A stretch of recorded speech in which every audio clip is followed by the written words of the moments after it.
There are places in the world that are wrong. They sit in the cracks of reality, waiting for the lost to wander in. Jason, a teenager full of life, found one such place. It was an alley that felt older than the city around it. A sliver of darkness where the air was still and heavy. He shouldn't have been there, but the alley seemed to pull him in. From that deep darkness, a shadow peeled itself away from the brickwork, a formless silhouette that moved without a sound. It didn't attack. It simply embraced him. The cold was absolute, a finality that stole his breath and his will. A door that was not a door opened in the wall, a shimmering tear in the world, and he was pulled through. He awoke in a foundry of the soul, a great dark boiler room where the air pulsed with heat and the smell of rust. Here, his memories began to fray, his sense of self thinning like smoke. It was here he met the architect of his end. It was a thing of clinking metal and shifting shadow, a doll-like creature that moved with the grim purpose of a clockmaker.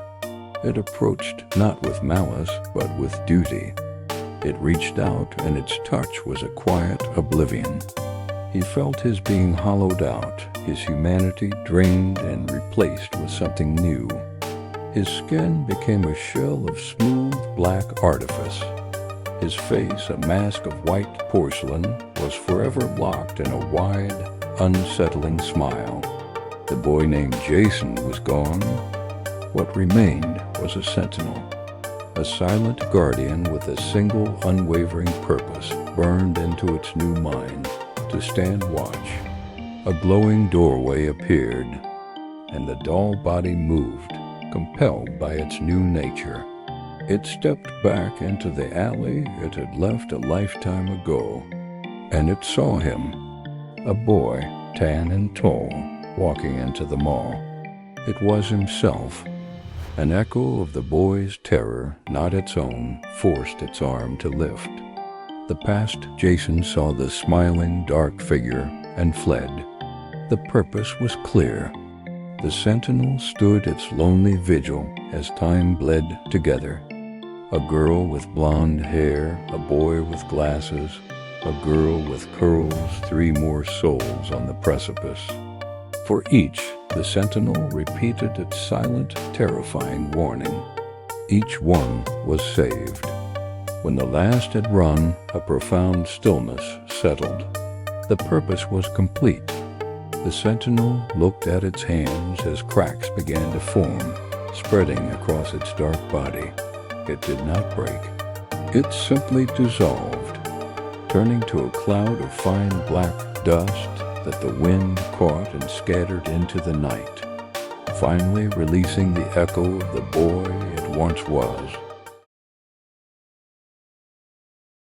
Freedom is a fleeting thing. For Jason, it was a cloud of dust scattered on the wind, and it could not be left unguarded. The memory of the black sentinel haunted the last soul it had saved. A girl with curly brown hair named Maya found no peace. In her waking moments, she saw its smiling, vacant face. In her dreams, she felt the oppressive stillness of that forgotten place. The alley called to her. It was a siren song of morbid curiosity and unanswered questions, a pull she was powerless to resist. She found herself standing before it once more. It was just an alley, a sliver of urban decay. But she knew better. As she took a step inside, the familiar wrongness washed over her. From the deepest shadows, the clockwork creature emerged. The thing of metal and shadow, the architect of the prison, stood before her. It simply watched, and in its silent gaze, she found a terrible understanding. Her mind was flooded with images, not her own. She saw the black doll, the ghost of a boy named Jason, as he warned her away. She saw his final moments, the release as he crumbled into nothing. This place was a tear in the fabric of things, and it demanded a warden. But as a feeling, a heavy and absolute proposition, the sentinel is gone. A new one is required.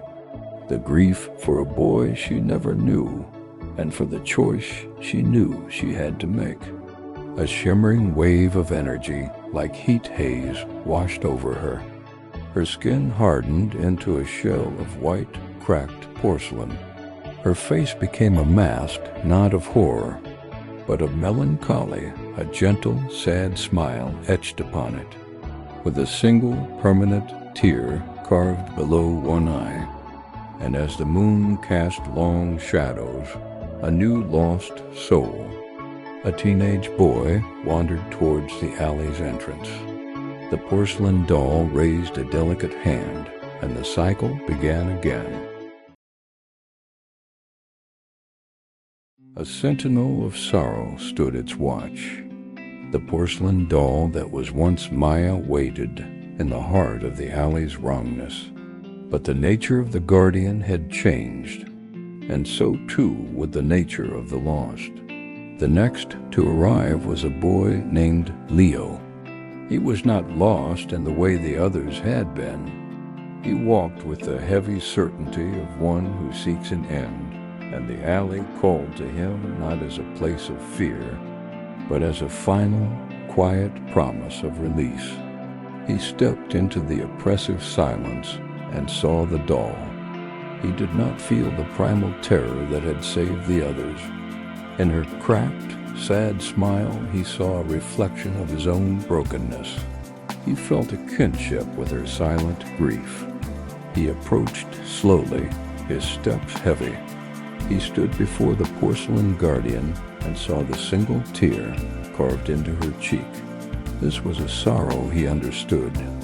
He reached out a trembling hand and gently touched the etched teardrop. He expected cold, hard porcelain. He felt a soft, impossible warmth. The teardrop began to glow, a gentle light that pulsed with a deep and ancient sadness. The light flowed from the doll and into him, a current of shared pain, a silent communion of two broken souls. In her sorrow, his own despair felt less absolute. The crushing weight on his heart eased, replaced by a fragile, unfamiliar flicker of hope. A single, real tear traced a path down his cheek. He pulled his hand away, turned, and walked out of the alley, choosing a path back toward the light. This was an act the alley had never known. Not a warning, but a connection. Not a repulsion, but an act of empathy. It was something the guardian was never meant to do, and it changed everything. The oppressive atmosphere began to lift. The air grew lighter, and the warped walls seemed to sigh and settle back into their normal shape. The doll thing emerged, a silent witness to this unexpected miracle. The cracks on Maya's porcelain body began to glow, not with the darkness of her creation, but with a brilliant, warm light. She was not crumbling to dust as Jason had.